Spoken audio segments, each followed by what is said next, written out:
Okay, good morning. Oh, yes, still morning. Good morning, everybody. Thank you very much for joining us. My name is Martin Davis. I'm from Deloitte. 2-second marketing pitch. The world's largest professional services company, and I would argue the world's most ethical professional services company. Just had to get that in there. That's my story and sticking to it. Welcome everybody here, and welcome most importantly to our panelists. Thank you so much for your collective time. I know how valuable it is. The session is entitled Unlocking Economic Growth in this very complex, heterogeneous, fragmented place that we call Africa. If I may, just a 2-minute sort of introduction, just to set the scene.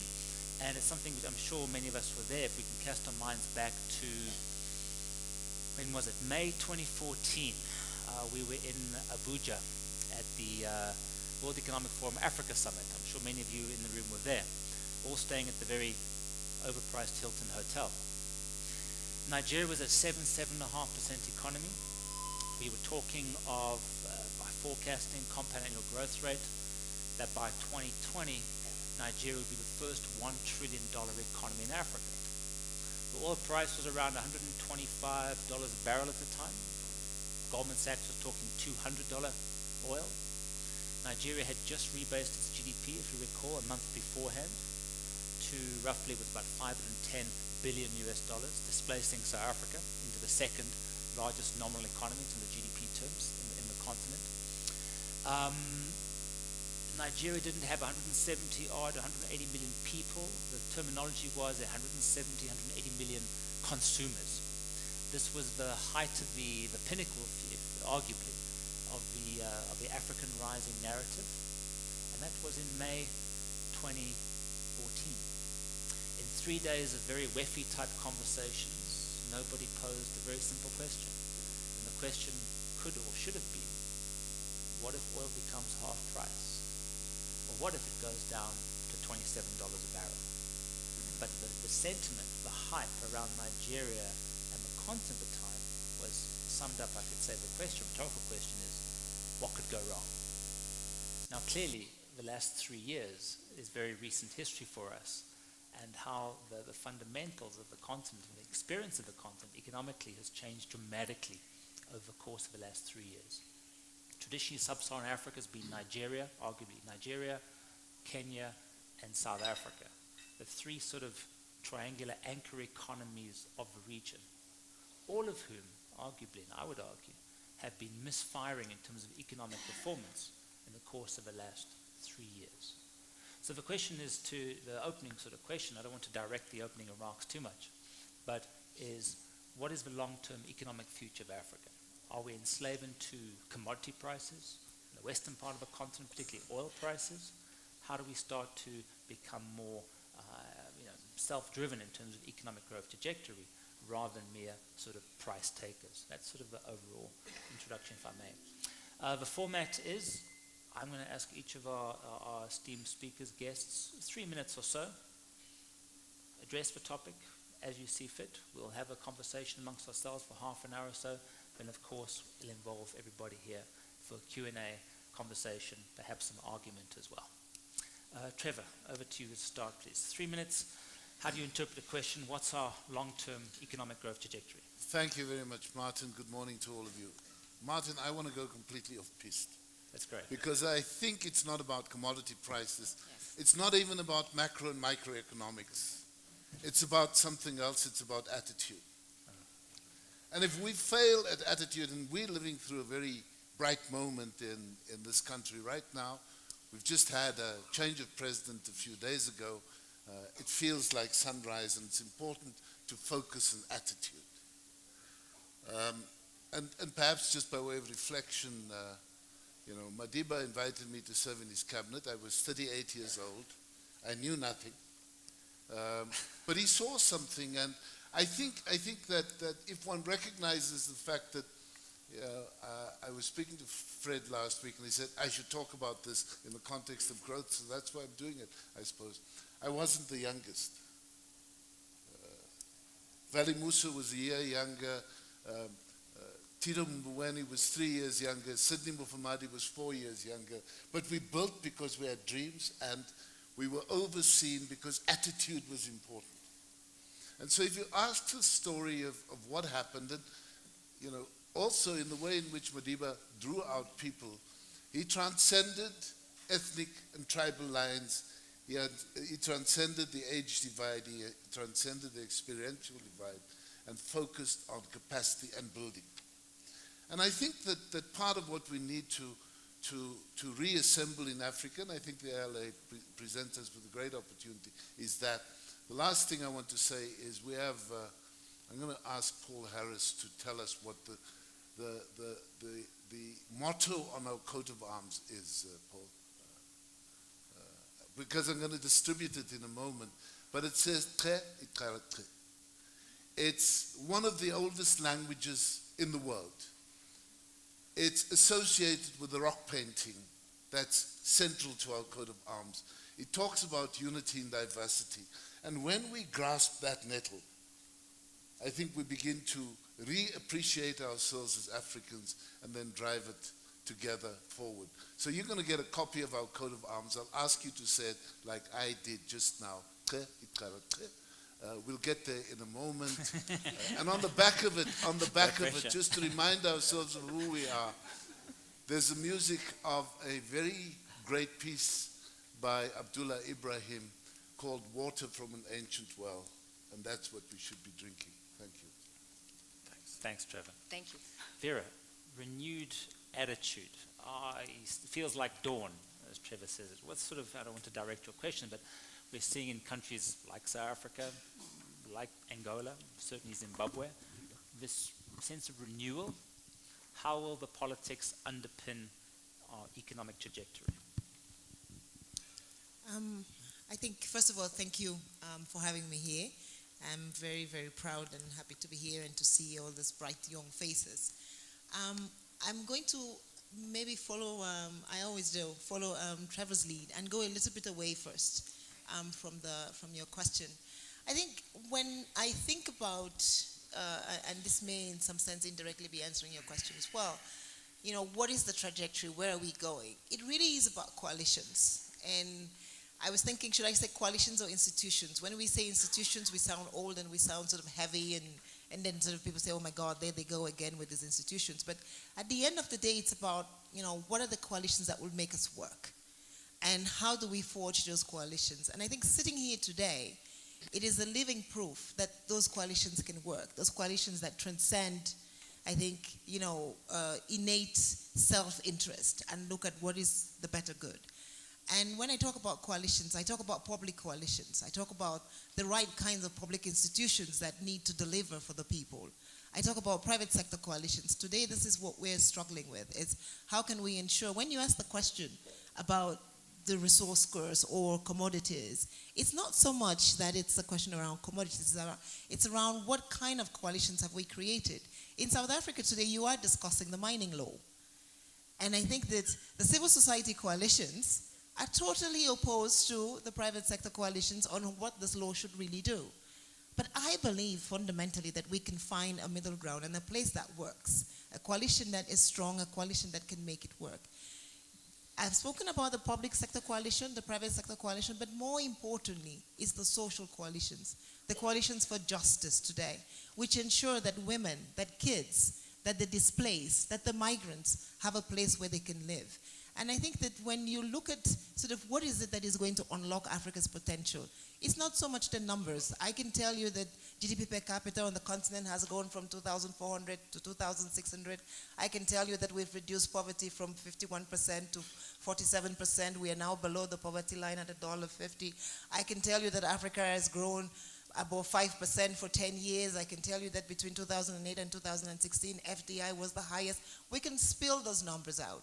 But those numbers do not change us as a community. I think that what changes us as a community is that we build coalitions, institutions that are strong, that are resistant, and that are particularly resilient. Because we only know that those coalitions are strong when they are tested. You in South Africa have just lived an experience where you have tested your institutions, and your institutions are strong and getting stronger because of that experience. And I think it's those kinds of lessons that are going to make sure that we can unlock the potential of the continent even better. And I think as we sit here today, we look at South Africa, we look at Zimbabwe, and we look at those changes. We look at Burkina Faso, where the social coalitions today are beginning to take over. We see students from Senegal going to Burkina Faso to say, let me help you build a voice coalition that will work. This is where Africa's potential comes from. Africa's potential comes from the fact that we are now working across boundaries, working across borders. On the economic front, we are working on the Continental Free Trade Agreement, which stands to build a trade zone of 1.2 billion people. It is going to be the largest trade zone in the world. We are still, as a continent, and we've grown from 5% of total world trade to about 8%, is not a lot as a continent, but if we are able to make the Continental Free Trade Agreement succeed, we will increase intra-Africa trade by 32%. We will create value by over 52%. But the only way we can do that is that we build institutions that allow that women can cross those borders, that we build institutions where we can solve our disputes in a way that is acceptable, that is, we can disagree, as Barack Obama would say, without being disagreeable. We can look at the better good of the continent and not of the country. And I think this is where Africa's potential lies. The SADC zone, for example, today is looking at how you build a pharmaceutical. We are going to be the largest consumers of drugs in the world by 2030, but we don't make those drugs on the continent. Why? Because we are not building a supply chain that creates a coalition across countries. And so again, I go back to those questions of how do we build coalitions, how do we build institutions that are just and that ensure that there is representation of each and every one of us. And as we say, with Agenda 2030 or Agenda 2063 of the African Union, an Africa we want must leave no one behind. Thank you. Thanks, Ruth. Cristina, we've traditionally looked toward the state to build effective states to drive growth, create an enabling environment. As Vera said, are coalitions, arguably pan-board or pan-African coalitions, replacing a, should we say, a statist approach to growth?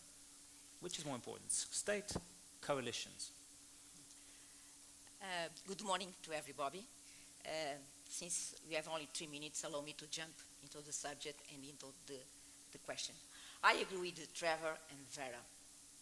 What I'm going to say here is based on my experience as Minister of Finance for 10 years in Cabo Verde. When I left government in 2016, I left with an unpleasant flavor on my mouth.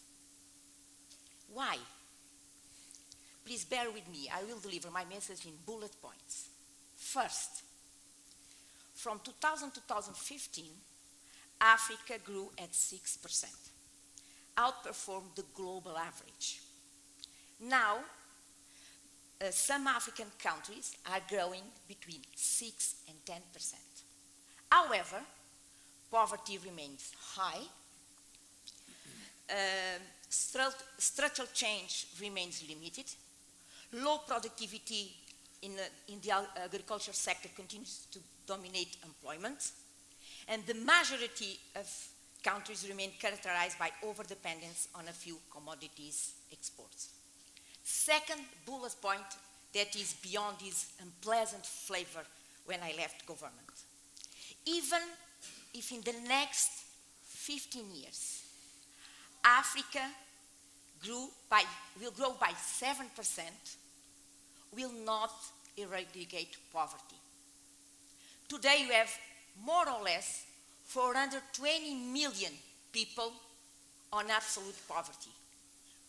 If we grow by 7%, in 2030, we'll have 406 million people in poverty.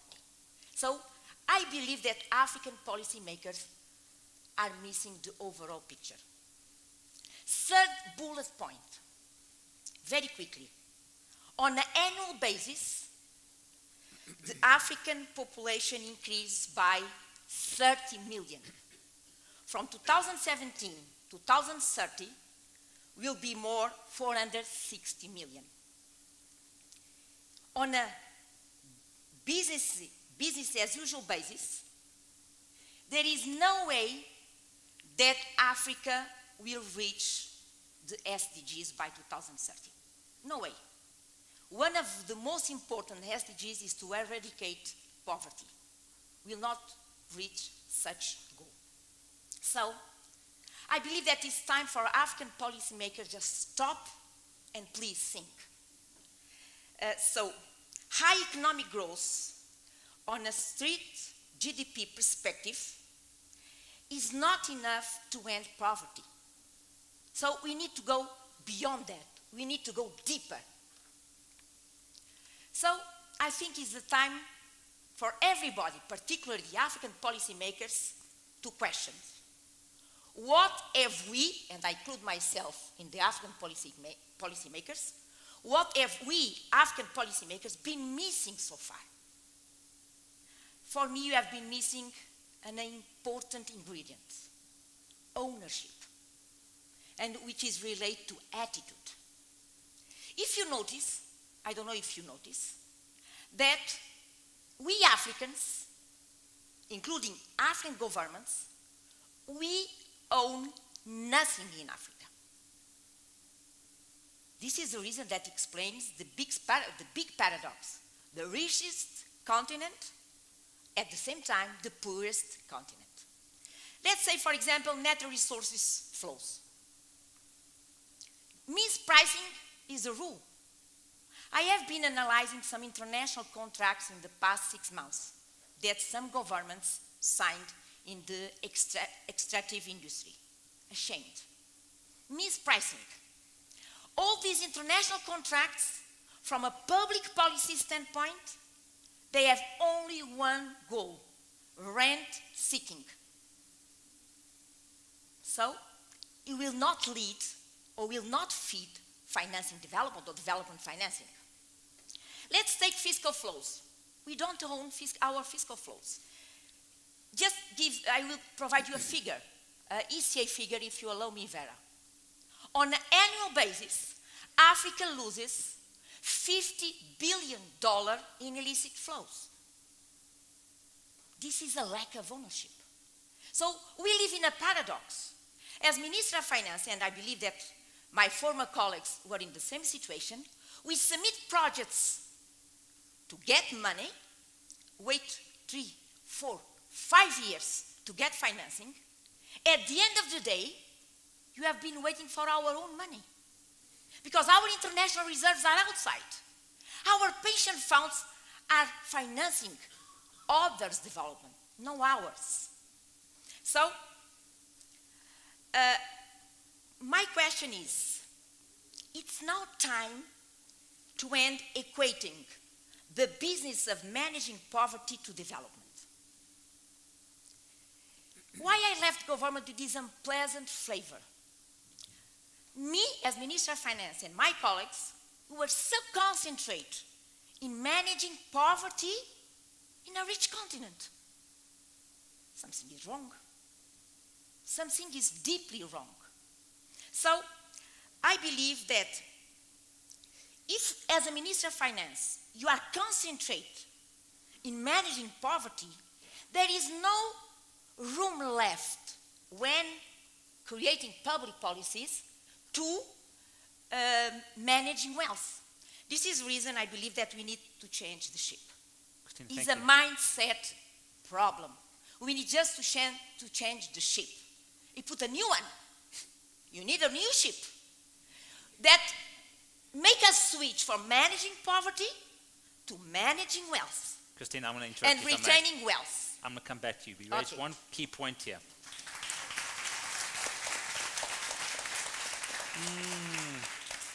One key thing you mentioned, I don't understand it. I want Laxman to address it because it's his day job, effectively.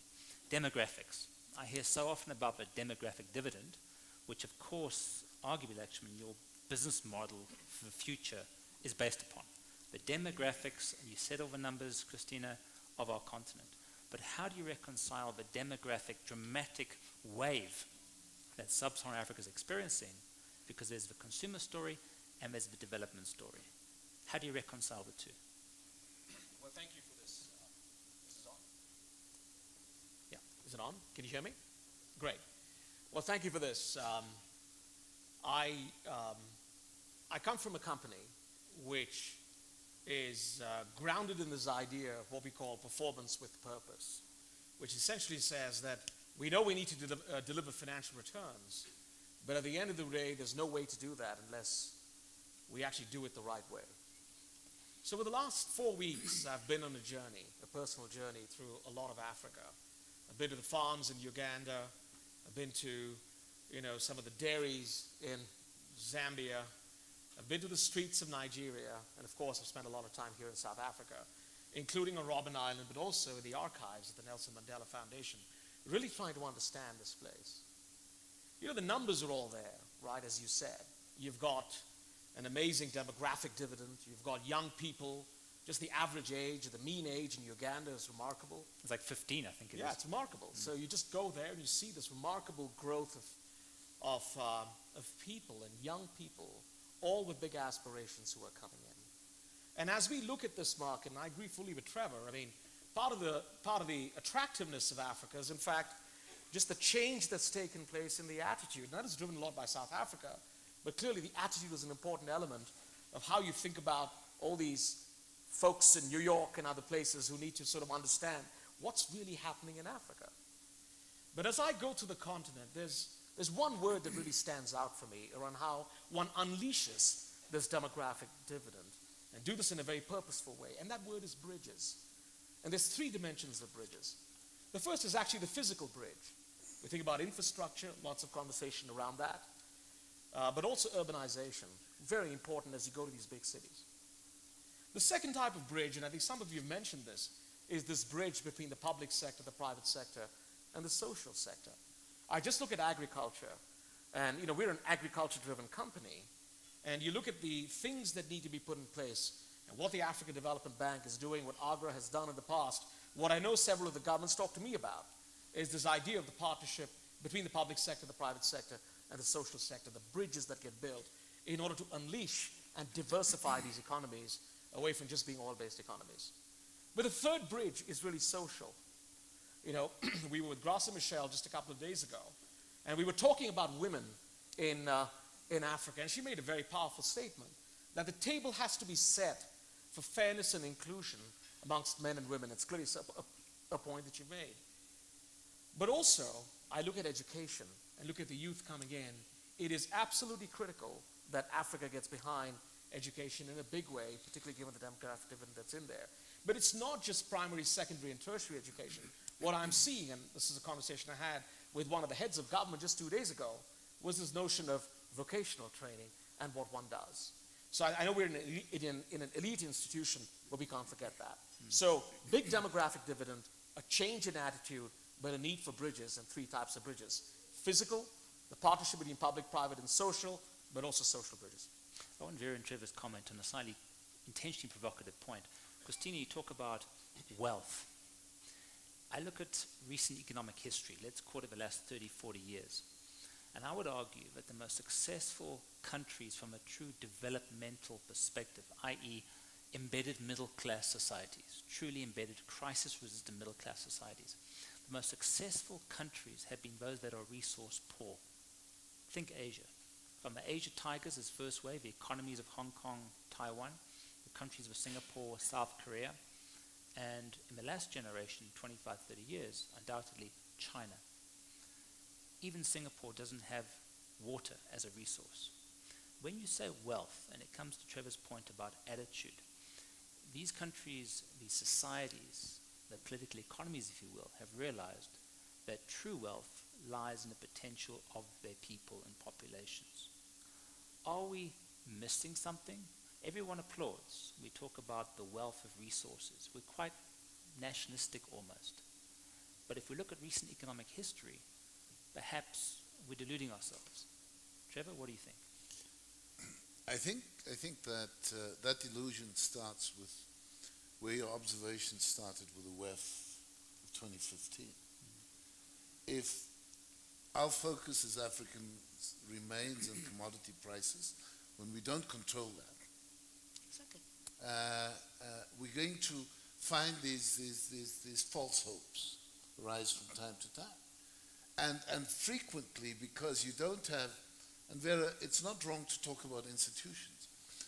Because you don't have the institutions geared up, the failure sets in. I mean, look at Nigeria of very high oil prices, apart from the bunkering problem, which is the euphemism for oil corruption in Nigeria. Apart from that, there was an over-reliance on oil revenues as a source of revenue.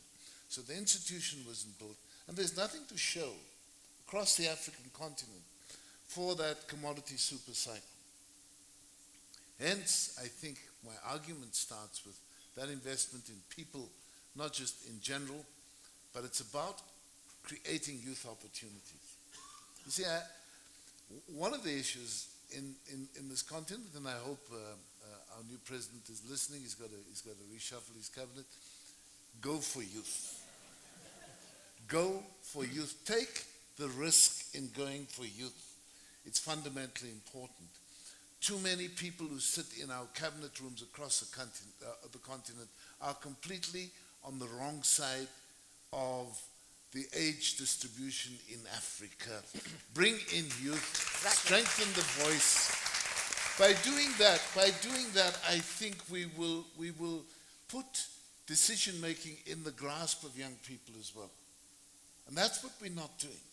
If you have to sit around as a young 20-odd-year-old person waiting for another 40 years before you might get into government, you're going to fail every time. And I say as Africans, our failures are measured by the bodies dredged out of the Mediterranean. Capable young people who see no hope on the continent, who then battle to leave by whatever means necessary. It's the tragedy of our times. And that tragedy will remain for as long as we look to commodity prices and fail to understand that our strength is actually in the way in which we harvest the demographic dividend. There are coalitions of human capital development at a private sector perspective. Laxman, you spoke about it at a government.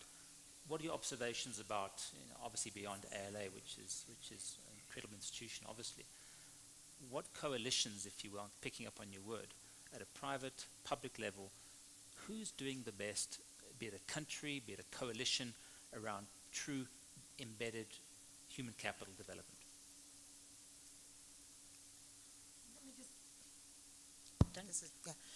I want to ask a question. You're in a country, you're reading the laws, and it says that only the king has the right to award mining contracts.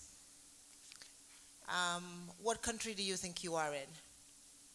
3 answers. Another one? Saudi Arabia. South Africa. Another one? Ghana. I will disappoint you, and I would say Norway. Does that ring a bell? What does Way. Oh, so you said Norway? Exactly. Norway has a very big company that does very well called Statoil. That is how I know.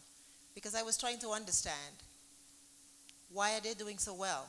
And the reason I say this is because I think that we are also, there is a sense of autoflagellation.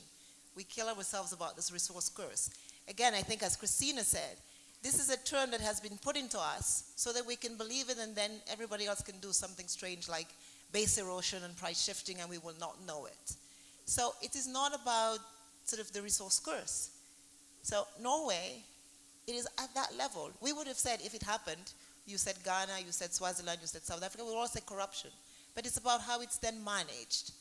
And so the problem is not about the curse. The problem is about the institution that you put around it to manage the resource. And the question is, do we have the right kinds of institutions? If you look today, at just in South Africa, the number of foreign companies mining that are listed in Canada, in the United States, the combined value of those companies is probably larger than the GDP of all the Southern African countries put together. This is the value of the companies. Why are they listed somewhere else when they are mining South African gold or Mozambican diamond or Zimbabwean ore? Why are they not listed on the continent? Because we have not decided to create the institutions that can manage that. We have not decided. Statoil is listed in other parts of the world, but Statoil is also listed in Norway. So every Norwegian has access to the revenue and the wealth of Statoil. And because every Norwegian has access to the wealth, they can also decide on the management of that industry. And I think this is what we need to begin to do. We need to form those coalitions that say, we as African citizens can manage our wealth. You should list your company on the continent. We will grow. The governance processes then will get better because you will be watching it and our states will be watching it. Now in terms of, and that links again to the question of the demographic, I no longer talk about the demographic dividend. I talk about the demographic trap. Exactly. Because actually, as we speak today on the continent, there are countries that are growing at 6% and creating poverty. This is the risk that we face. It is real. The good news is, ALA students, you are the post-HIPIC generation. You are the post-structural adjustment generation. You are not growing with the shackles of that belief that we cannot do better. You must stop using the word resource curse. You must move ahead from the highly indebted poor countries. These is what we call the countries that own 80% of the resources on the continent of the world in gold and oil. And I think you need now, 25 years post-HIPIC, the danger is that we have 24 countries at debt to GDP levels that are exactly the same like it was just before we went into structural adjustment, which means you cannot feed yourselves. So we have a decision on this continent to make. It is a decision of responsibility. It's a decision of leadership. And I think this is why we are sitting here today. This is why we came. We need leaders that can see that train wreck happening again.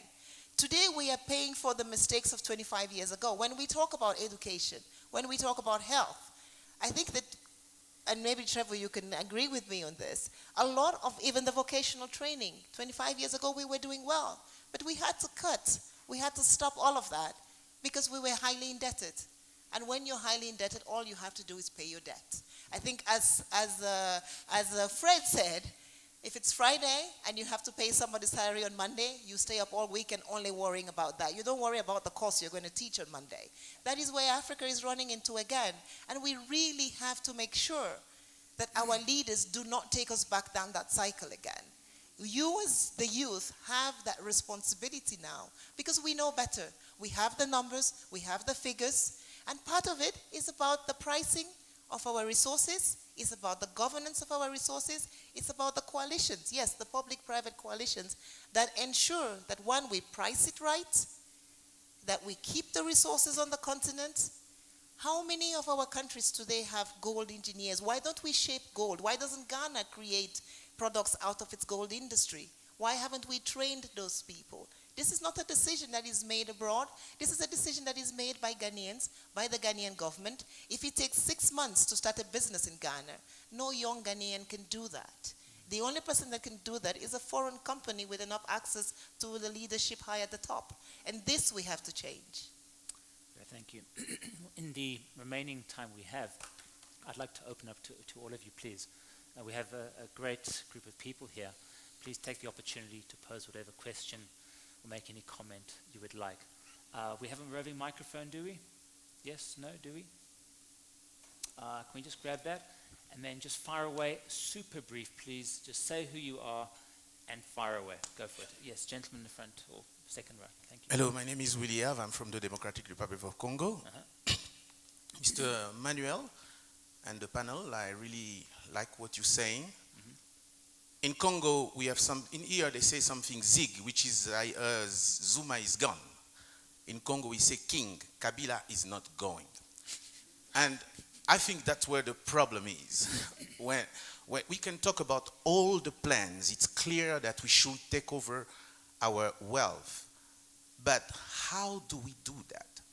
Doesn't it bring us to the speech of the young guy yesterday that was talking about us getting involved in politics and replacing that class of people who cannot help us do what you're saying? What's the solution? We need something a bit more concrete, some kind of way to having African countries run by African for the interest of Africa. Thank you. Can I take another one just while we're at it, please? There was, who's close? Yes, please. My name is Lara Rabiu, and the way I describe what you guys just talked about is called empty economic growth.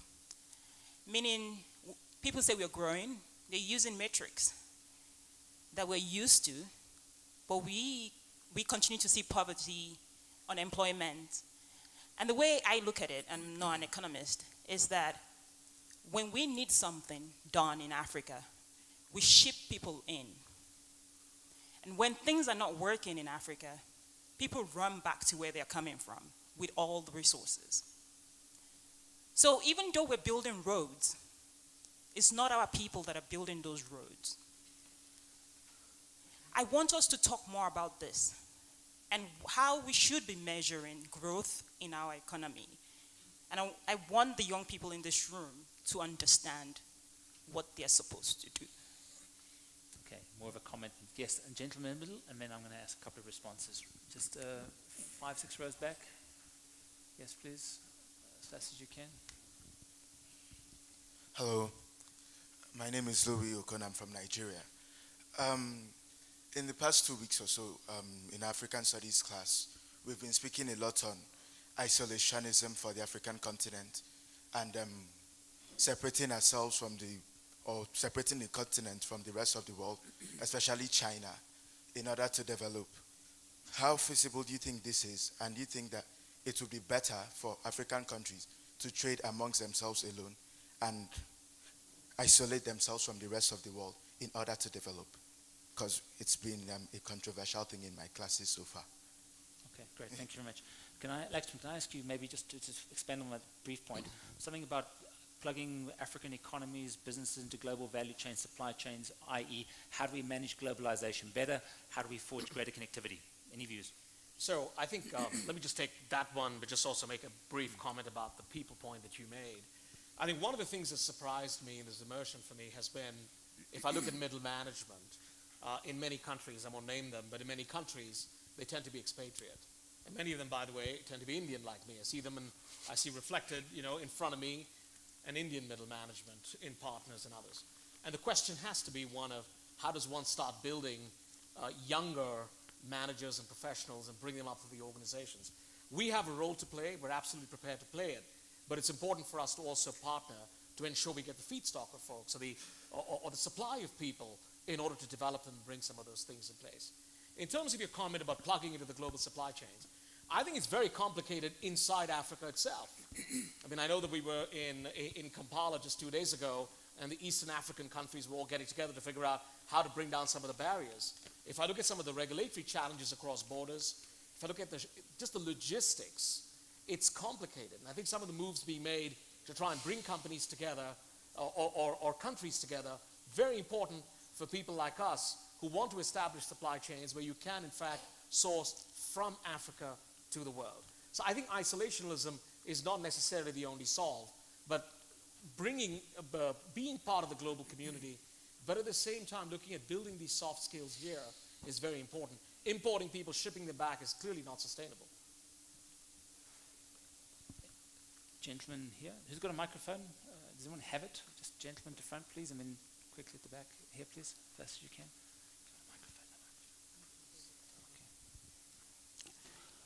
I'm Demisom Kanja from Zimbabwe. Just 2 things. Firstly, I would want to agree fully that the biggest problem we have in Africa is we don't own anything. I agree with that, definitely. I will ask here, we're talking about mines. How many mines here in South Africa are owned by South Africans? That's one question. And how much of the output of the mines is taken out of South Africa to be processed and come back to be sold to South Africans as finished products? Okay, echoing Christina's points earlier about sort of ownership. Okay. Any question? Yes, I just wanted to give you an example there. No, question, please. Time is really tight. Question. Okay. Okay, no problem. Lady next to you, please. Okay. We have 5 minutes, says and so. Hi, I'm Tukolo Matsabu. I'm from here. And I just wanted to pose a question to the panel because I do agree with a lot of these things that we don't own a lot of our resources and we need to be honing that in. But how do we navigate the global power dynamics? Because clearly it's not in the favor of the continent. All of the money is overseas. So how do we navigate that situation where we have, sort of a public-private, compromise about how to develop our continent? Because world trade is not really on our side and the global economy isn't on our side. Cristina, what I'm hearing here sounds like, I disagree with this, but it sounds like a conspiracy. How do we deal with it? I don't know. Thank you. You just gave an example of lack of ownership. Just bear with me. The equation is very simple. Deficit of ownership feeds bad leadership. With better leadership, meaning that you have no leadership in Africa to set up the right institutions that Vera mentioned. When you don't set up the institutions, meaning that you do not have the tools to control your flows, if you do not control your flows, we'll be facing on a permanent basis a deficit in terms of development financing. Waiting 5 years for your own money to finance a dam. Look what Ethiopia did to finance the dam. He just gathered the pennies for everybody, for every Ethiopian in the world. If you have this financial resource mobilization problem, how come are we going to address the demographic you call dividend? Thank you very much. Nightmare. No way. So, I'm more optimistic than you. I'm not. You're not. I'm sensing that. I'm concerned Yeah. when African Believe me. policymakers are not optimistic. Yes, I'm not. I have been Minister of Finance for 10 years in a country that in 1947, 30% of the population died. So in 75, when we got our independence, and we were together in this fight because Vera at that time was a World Bank regional director, and we had very beautiful fights, Vera, because World really Bank glad this perspective is is always a complicated one. But we start our journey with $190 per capita. Today, Cape Verde is a middle-income country with a GDP per capita of 4,000 on a policy-driven basis. No commodities, no natural resources. You don't need to go to Singapore. It's far away. Come to Cape Verde. Yes. Great. And it's a very great touristic destination. So, do you see? Tell SAA. So, I think, again, to my friend Trevor, it's a mindset question, it's an attitude question, but above all, the next generation should be more engaged with Africa and not be captured.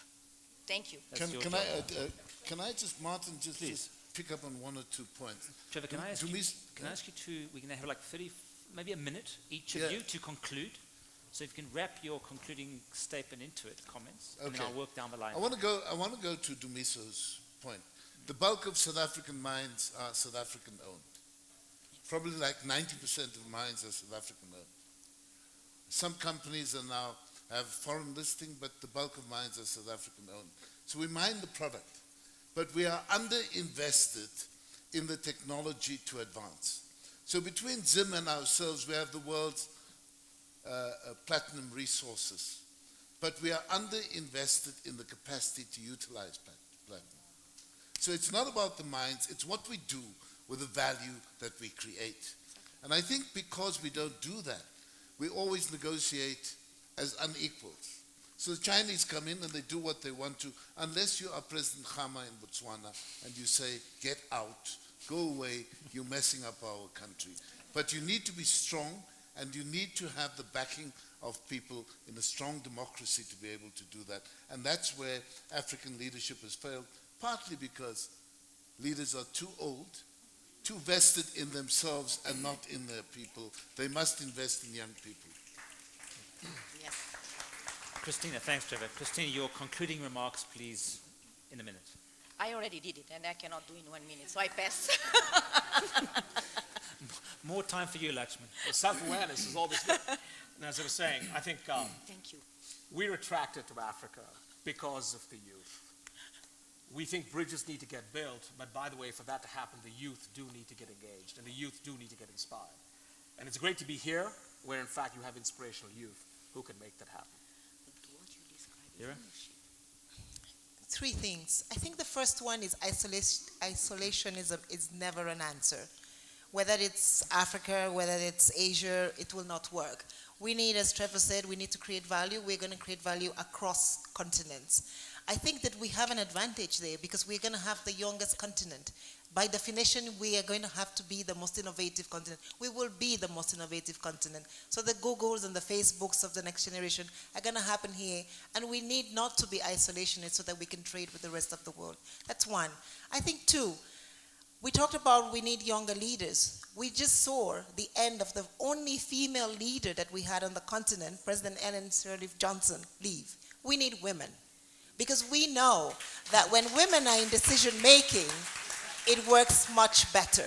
And when you look across the continent, whether it's presidents or members of parliament or ministers, there are not enough women making decisions on the continent, and you just need more of them by definition. The young women of the continent are just as powerful, just as strong, and just as determined. And I think that if we can do that, and you women, this is the challenge for you in this generation, is you have to step up. It is going to be tough, but you must be counted, because if you are not, we cannot. It's 50% of our population. The economic power lies with you. Even the education of the kids lies with you. So I leave that as the biggest, and I think the one big contribution for ALA, the challenge in 30 years, is that we will have an ALA leader running one of our countries. I hope so, a female one.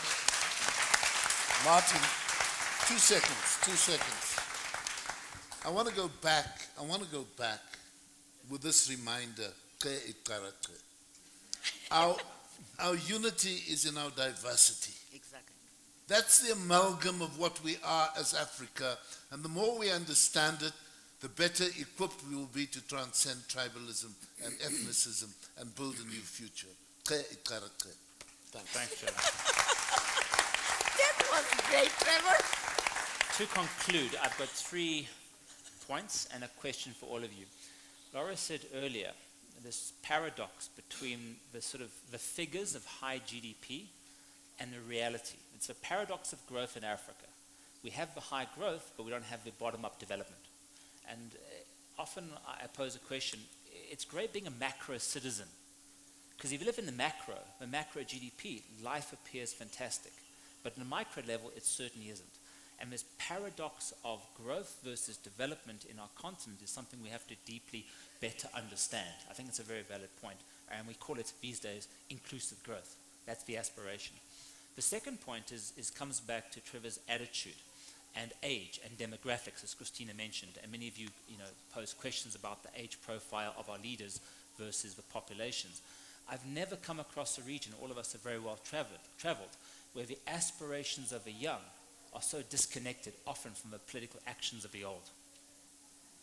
And for me, that is deeply, as echoed, very, very frustrating.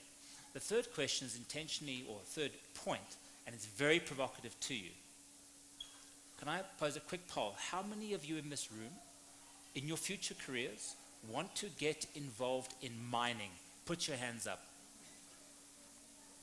0. No, there's one. One. Nomsa's hand. 1. One of you out of what? 150? 200? So 0.5% want to get involved in mining.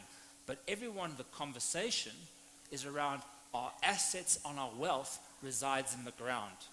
Newsflash, guys, the wealth is you, not what's in the ground. That's my point. It was a brilliant conversation. Thank you so much. Brilliant conversation. You were all fantastic. Thank you very much, guys. Sorry to go over time. It's been wonderful. Thank you very much.